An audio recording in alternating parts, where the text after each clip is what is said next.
একজন মানুষ যখন সন্তানের মুখে প্রথম বাবা ডাকটি শোনেন, সেই মুহূর্তটাই হয়ে ওঠে তার জীবনের শ্রেষ্ঠ প্রাপ্তি। আর সেই বাবাই যদি একদিন তার সন্তানদের হাতে অবহেলায় পড়ে থাকেন স্টেশনের কোনো এক কোণে, তখন শুধু প্রশ্ন নয়, বুকের ভেতরটা চুপচাপ ভেঙে পড়ে। কেমন করে ভুলে যায় সন্তানেরা সেই মানুষটিকে, যার ঘামে ভেজা পিঠে চড়ে শৈশব পার করেছিলেন তারা। স্টেশনের কোনো এক কোণে পড়ে আছেন এক বৃদ্ধ, ধুলো মাটিতে গড়াগড়ি খাচ্ছেন, শরীরের ক্লান্তি আর চোখে হতাশা। নাম হেলাল উদ্দিন, বয়স প্রায় ৭০। বয়সের ভারে নুয়ে পড়া এই মানুষটিকে তার নিজের ছেলেরা ফেলে গেছেন নির্মমভাবে, এক গ্লাস দয়ার পানি কিংবা শেষবার ফিরে তাকানো ছাড়াই। অবস্থা বেশি ভালো না, ভাত ফুট কিছু খাওয়া যায়, এক খালি পানির উপরে গেছি,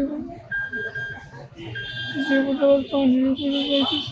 চর্মরোগে আক্রান্ত হয়ে হাত পায়ে পছন ধরেছিল হেলাল উদ্দিনের। অসহ্য যন্ত্রণায় কাতরাচ্ছিলেন তিনি, তবে শরীরের ব্যথার চেয়েও বড় ছিল মনের ঘা। লড়ছিলেন শুধু রোগের বিরুদ্ধে নয়, লড়ছিলেন অবহেলা, অবজ্ঞা আর প্রিয়জনের বঞ্চনার সাথেও। জানা গেছে অর্থাভাবের কারণে তার পরিবার চিকিৎসার ব্যবস্থা করতে পারেনি, আর সেই অভাবই একসময় তাকে করে তোলে অচেনা। শেষ পর্যন্ত এক সপ্তাহ আগে নিজেরই ছেলে তাকে ফেলে যান স্টেশনের কোনো এক কোণে। কোনো চিকিৎসা নয়, কোনো সহানুভূতি নয়, শুধু ফেলে রেখে চলে যাওয়া। এরকম যিনি বেমানি যিনি না করতে পারে, আর যারা এইভাবে বাবাকে রেখে গেছে তারা যিনি ওদের যিনি আল্লাহ তাআলা বিচার করে, এইভাবে আরো যিনি 10 মায়ের ছেলে যিনি এরকম না করে। তার আত্মীয় স্বজনরা তাকে সকালবেলা সরিষা রেল স্টেশনে রেখে যায়। এর পরবর্তীতে আমি তাকে দেখতে পাই যে শরীরে বিভিন্ন স্থানে পোকা ধরেছে এবং পচনশীল হয়ে গেছে। এই অবস্থায় আমি তাকে তার ভিডিও করে সরিষা সংবাদ নামে একটি ফেসবুক পেজে ছড়িয়ে দিই। ছড়িয়ে দেওয়ার পর আজ তিনি সুচিকিৎসা পাচ্ছেন। সামাজিক যোগাযোগ মাধ্যমে ভাইরাল হয় অসহায় বাবার ছবি। ধুলোমাখা প্ল্যাটফর্মে শুয়ে আছেন নিঃসঙ্গ হেলাল উদ্দিন। বাড়ি সরিষাবাড়ি উপজেলার মেইয়া এলাকায়। জীবনের শেষ প্রান্তে দাঁড়িয়ে থেকেও লড়েছেন অবহেলা, রোগ আর একাকিত্বের বিরুদ্ধে। হেলাল উদ্দিনের এমন ছবি চোখে পড়ে জামালপুর জেলা বিএনপির সভাপতি ফরিদুল কবির তালুকদার শামীমের। সঙ্গে সঙ্গে দলীয় নেতাকর্মীরা ছুটে যান, হাসপাতালে ভর্তি করান তাকে।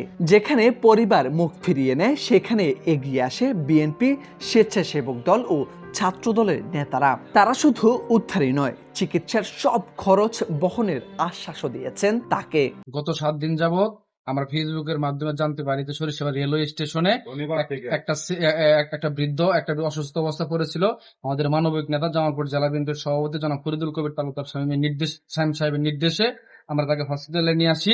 ফরিদুল কবির তালুকদার শামীম ভাই নির্দেশনা দিয়েছে তার যত চিকিৎসার ব্যয় হবে সম্পূর্ণ সে প্রদান করবে এবং তার সুস্থতার জন্য আমাদেরকে সর্বক্ষণিক খোঁজ খবর নেওয়ার জন্য পাঠাইছে।